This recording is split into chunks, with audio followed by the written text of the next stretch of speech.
ধারা 103 লেখা লাগবে না, আমি লেখাই দেব। কোন নির্দিষ্ট বিষয় প্রমাণের দায়িত্ব, এত করি তাও ওই প্রশ্নটা মাথায় ছুটে গেছে। কোন নির্দিষ্ট বিষয় প্রমাণের দায়িত্ব, এখানে দুইটা উদাহরণ দেওয়া আছে। একটা হচ্ছে ক দাবি করছে খ তার বাসায় চুরি করছে। এখন ক দাবি করছে খ তার বাসায় চুরি করছে, কয়ের দাবি অনুযায়ী যদি আদালতের রায় কামনা করে তাহলে কাকে প্রমাণ করতে হবে? ককে প্রমাণ করতে হবে।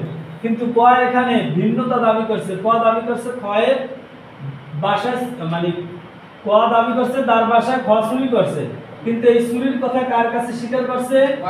খয়ের কাছে। এই একটা নির্দিষ্ট বিষয়, এটাই কি নির্দিষ্ট বিষয় চলে আসছে। নির্দিষ্ট বিষয় যে আমার বাসায় চুরি করছে সুমন, এই চুরির কথা আবার কার কাছে বলছে? মনির ভাইয়ের কাছে বলছে। এখন একটা দাবি করছি আমি, এখন সুমন ভাই যে মনির ভাইয়ের কাছে স্বীকার করছে, এটা আমাকেই প্রমাণ করতে হবে। এটা কি আমাকেই প্রমাণ করতে হবে। 103 ধারার বিধান মোতাবেক 101 ধারার সেম ক্যাটাগরি যে দাবি করবে তাকেই প্রমাণ করতে হবে। এখন 101 ধারায় পড়ে আসছেন শুধুমাত্র বাদী, কিন্তু 103 ধারায় শুধুমাত্র বাদী না, এটা কখনো কখনো বাদীর উপরও বর্তাইবে, কখনো কখনো আসামির উপরও বর্তাইবে। কিভাবে আসামির উপরে বর্তাইবে একটু দেখি।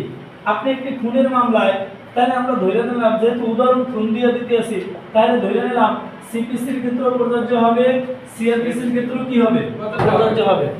বুঝতেছেন? হ্যাঁ, 103 ধারা।